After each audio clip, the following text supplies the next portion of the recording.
Well, I tell you what, time has certainly flown by, and here we are in the holidays already. So, depending on what you celebrate, Merry Christmas or Happy Holidays from me to you and your family. I hope you guys have a great holiday season, peaceful, joyous, and hopefully relaxing too, and a little bit of fun thrown in there. This is the 2013 Metagamers Holiday Gift Guide, and it's a bit rushed, I gotta say. I planned it out, and then time caught up with me, so it's probably not got all the polish and trim that you'd like to see, but you get the idea. Everything I'm going to show you today are either products that I've reviewed right here on my channel, so you can check them out here, or they're things that I personally stand behind, and I've used them or I use them. So that's kind of the deal there. Now, if you guys have questions on anything that I'm talking about here today, the best way to reach me, you can leave a comment down below, but honestly, the best way is through Twitter. Leave me a tweet at Metagamers, and I'll get back to you as quickly as I can. I'm not going to cover everything in this gift guide either, so if you have other suggestions or things that you're looking for, ping me. I'm more than happy to answer those for you. So what we're going to do today is basically just talk about different categories, my top picks in those categories. I'll slide some images across the screen to give you an idea about what we're talking about. That's how it's going to go down. So let's go ahead and kick it off with the first category. It's a hot topic this year, especially at the holiday season, video games.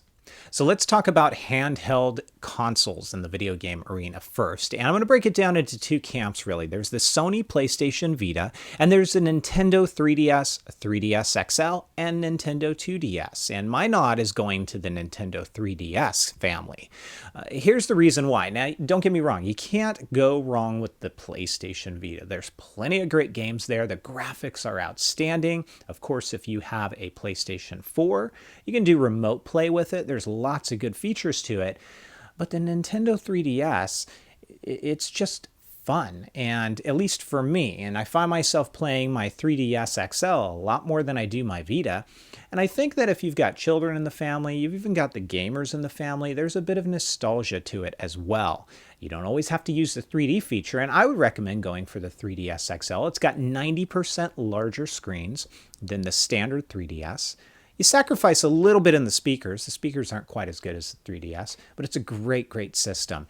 And, you know, if you're cautious about the price, well, then consider the Nintendo 2DS. It's going to play virtually almost all of the Nintendo 3DS and games in their library. But you sacrifice a couple of things. So, of course, you don't get 3D. It's got a mono speaker rather than stereos, but if you use headphones, it's not an issue. But it's still got a great library of games. It's no different than what you get on the 3DS. So that's my pick on a handheld console. Now for games to go with that 3DS or 2DS, here's some of my top picks, and there's plenty more out there. This is the only time I'm going to hold them up in the video. Pokemon X or Y. Excellent, excellent game. So much to it. Lots of collecting, lots of trading. You can do multiplayer online for battles and things like that. It's a lot of fun. Of course, this is new. Fairly new to the system. The Legend of Zelda: A Link Between Worlds. Any adventure fan is going to enjoy this. Any Zelda fan is going to enjoy it. Reviews have already started trickling in, some giving it a perfect 10 out of 10. It is a great game. Of course, we got to talk about Luigi and Mario. They're in there too. You've got New Super Mario Brothers 2. You also have Luigi's Mansion, and then of course Animal Crossing. It's a huge seller. It's a big hit in my family, and I'm pretty certain that it would be with yours too. So those are some of my picks for both handheld as well as handheld games to go along with that Nintendo 3DS or 2DS. Let's go ahead and talk about, depending on how you want to look at it, current gen or prior gen consoles. Okay, so if you don't want to make the jump to the next gen yet, and when I say next gen, I'm going to lump in the PlayStation 4, the Xbox One, and even the Wii U in that, then what do you have left? Well, we're talking about the Wii, we're talking about the Xbox 360 and the PS3. And I'll tell you this, if you're really going for a younger audience, you've got little kids in the family, the Wii effectively is now dead. But if you can pick it up at a very reasonable price, then it might be worthwhile, especially if you have younger children, that you don't want to have to worry too much about the content. They're not going to mind too much that they don't have the latest and greatest. There's a lot of games for the Wii that they can pick up and play that are age appropriate, as well as very, very affordable. For everybody else in this category, I would recommend the Xbox 360. There are tons of games for it. Many of them are discounted in price now, and the console itself can be had at a respectable price as well. Also, Xbox Live is a great platform for multiplayer games. It works really, really solid most of the time, and it's a great way to go. And then, of course, when you want to make the jump over to the Xbox One, your gamer tag and information will carry over. So it's a great way to go. Of course, you've got all your exclusives, Halo, Gears of War, all of that stuff. And if you have a gamer in the family who wants exclusives on the Sony side, well, your decision becomes a little bit easier because they have things like God of War, which is, of course, a Sony exclusive, as well as Uncharted. So Last of Us as well is a great game. So don't know if that helped you too much, but my pick would go a little bit more towards the Xbox 360 side. Let's talk about next generation. Okay, so next generation, here's the deal.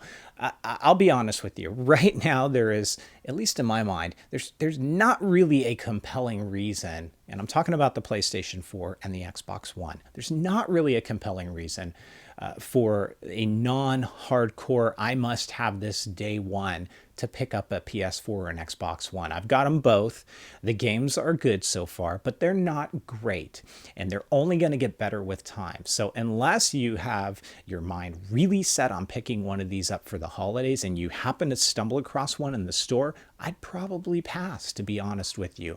Wait for some of the bugs to get ironed out. There are a lot of bugs that I'm running up against, especially on the Xbox One. So, you know, if you got to pick one of these, my recommendation, it's going to the PS4. It's too early. It's really too early to call this one, but my early analysis is going to the PS4. It's a little bit more stable for me. I like the games that I'm seeing on it. They appear crisper, they appear nicer, they appear a little bit more fluid.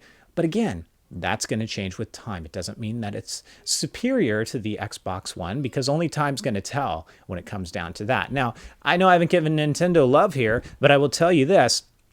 The Nintendo Wii U, that is, it's a fun system. It's not going to have as many games as the PS4 and the Xbox One, but if you're got a family, if you really want to keep it more kind of directed towards family, then maybe the Wii U is a way to go. Of course, we've got New Super Mario Brother 3D World that just came out. That is an excellent, excellent game. It's so much fun. And there's other games that are coming too. So like the 3DS, it got a slow start. But I tell you what, for my next gen pick, if I got to boil it down to one, it's got to be the PS4. Okay, let's talk about e-readers and tablets, and quite frankly, this is a little bit, depending on who's watching this video, going to say, well, you're an Apple guy. You know what? I am an Apple guy. I'm not going to deny that. So here's the thing. If you've got somebody in your family that is an avid reader and they don't care about web surfing, they don't care about anything else, the best thing you can do is to look at the Kindle Paperwhite. I bought one of these, the first generation Kindle Paperwhites, for my wife. I think it was 2 Christmases ago. She loves it. The great thing about it, the battery goes on for ends forever, and it's a reasonable e-reader that you don't feel nervous taking it with you, like, oh boy, if it breaks. You know, if it breaks, we're talking about, I think it's $119 versus an iPad that's $600. So if you've got an avid reader in the family, Paperwhite gets my wholehearted recommendation. For tablets, well, you know, big surprise here, iPad Air or iPad Mini with Retina. That's what I would recommend. Why not? They both have the A7 chipset, extremely powerful, and they're going to last you for a while. So it's a toss-up, because I can't give you a recommendation of one over the other on those two, because it really comes down to size difference. If you've got vision problems, you might like the larger screen. If you travel a lot, you might like to have the Mini with Retina, because it's a little bit more portable. So I'm going to recommend them both to you guys. And yeah, there are subtle differences on the screen. The color is not as vibrant on the Mini with Retina as it is on the Air, but they're still really good tablets, and you wouldn't notice those differences unless you put them side by side. So iPad Mini with Retina, iPad Air get my recommendation for tablets, and the Paperwhite for an e-reader. Okay, so we're going to talk about accessories now. We just talked about tablets and e-readers, and if you've got a Paperwhite, I tell you, I've only tried a handful of cases for the Paperwhite, and Interestingly enough, I would still give the nod to Amazon's official Paperwhite case. That's what my wife uses, and it works really well. It has an automatic sleep and awake functionality to it. It's pretty lightweight, and it's been pretty durable, so that gets my nod. On the iPad Air and the iPad Mini with Retina, this is easy, guys. I'm a big fan of the DeviceWare Ridge case, and therefore the DeviceWare Ridge gets my #1 pick for a case for either the iPad Air or the iPad Mini with Retina. And by the way, if you've got a regular iPad Mini or a previous version iPad, I'm still recommending the DeviceWare Ridge, and you can check out my review here on the channel for it. Let's talk about some additional accessories that might be beneficial to you and or your family or friends this holiday season. Now, of course, everybody goes traveling quite a bit during the holidays, at least most people do. And so one of the great gifts that I would recommend is an external battery pack. You've seen me review them here on my channel. There's a whole bunch of them. And depending on how much power you need, depending on the size that you want, is it pocketable? Is it something you throw into a bag or a backpack? That's all going to be dependent upon your need, but I definitely recommend, and again, I'm not going to call one specific brand out over the other here. You can check out my reviews on the channel. I definitely recommend you check out a external battery pack, and these are good for anything. They're good for portable gaming devices, Android devices, iPhones, iPads, whatever it might be. A portable backup battery is a great way to go. Now, if you want some music, at least portable music, to go with your iOS device, Android device, whatever it might be, I'd recommend looking into a portable Bluetooth player, and those little speakers, I should say. And there's some really, really good ones out there, and I've reviewed a number of them.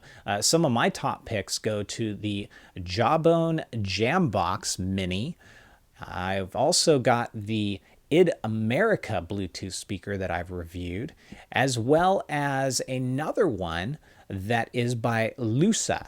So those will get my top pick when it comes to Bluetooth speakers. Now, if you don't want the rest of the world to hear your tunes and you want to put over the ear, whether it be over the ear or whether it be earbuds, this one's another kind of simple, easy recommendation for me. For earbuds, I wholeheartedly recommend the V-Moda Remix remotes. I've reviewed those on my channel as well, and they're a great set of earbuds, still going strong at least 3 years later for me, and they sound awesome. And if you want a outstanding set of headphones, I'm going to get fried for some of this, I'm sure. Forget the Beats. V-Moda knows where it's at with the V-Moda M100s. Highly recommend them. They smoke Beats, and they're so much better as well. So the V-Moda M100s and the Remix remotes are great ways to go. So let's talk about phones now. And I'm not going to give you a recommendation on which phone you should buy this holiday season, although I am an Apple guy and I always go with that. So I've got an iPhone 5S now. Highly recommend it. I think it's a great, great phone. And I love the infrastructure in iOS 7 and just, everything I can do within my household with AirPlay and things like that. But that's another story. Let's talk about what can you slap on as a case, and here's what I recommend. So if you're looking for a screen shield, this one's easy for me. It is by iLume, and it's the ScreenMate Flex. This is the flexible tempered glass. I'm still using it on my phone, and it works like a charm. And when people touch it, they go, "You have a screen shield on there?" Because it doesn't feel like it. It doesn't look like it either. So that gets my recommendation. As far as cases go, believe it or not, I'm still recommending the official Apple iPhone 5S case. It'll work on your 5 too. Just get the darker colors, especially if you want to not show wear and tear, get the black. But I also recommend the Spigen line of cases, and there's a whole bunch of them. But they've got some very nice clear cases available now to show off the beauty of your iPhone 5 or 5S, and those get my recommendation as well. Don't forget, if you're looking for something a little bit more heavy duty, Spec Candy Shell is a good way to go. I've always recommended that, as well as the Belkin Grip Candy Shear, and that can be found at a lot of local stores, including Best Buys and Targets. So just a couple of case recommendations from me to you for your iPhone 5 or 5S. Okay, so you got all this stuff, iPhones, iPads, e-readers, speakers, portable battery devices. Where are you going to put it all? You need a bag. So what I recommend is check out Altigo. Altigo has some really outstanding backpacks and messenger bags that are available that will fit your laptops, they'll fit your tablets, and all of your accessories as well. So Altigo gets my nod for bags to hold your stuff. So that's it. That is the 2013 holiday gift guide by Metagamers. And I tell you, it was pretty rapid fire. It went a little bit long, but pretty rapid fire nonetheless. And like I say, those are my recommendations. I am certain I've left things off of that list. I could go on for potentially half of a day talking about this stuff. So again, if I'm missing something, if you want to hear more about other picks in the categories that I talked about, recommendations for other things, Android, whatever it might be, hit me up on Twitter. It's at Metagamers. That's the best way to get a response from me. Better than comments down below since the cut over to Google+. Although I am trying to get better at that. And I will do my best to get back to you as soon as possible. So hope you guys enjoyed it. As always, as I said at the top of the video, have a safe, happy, and joyous and prosperous holiday season. Thanks everybody for watching. Take care and have fun.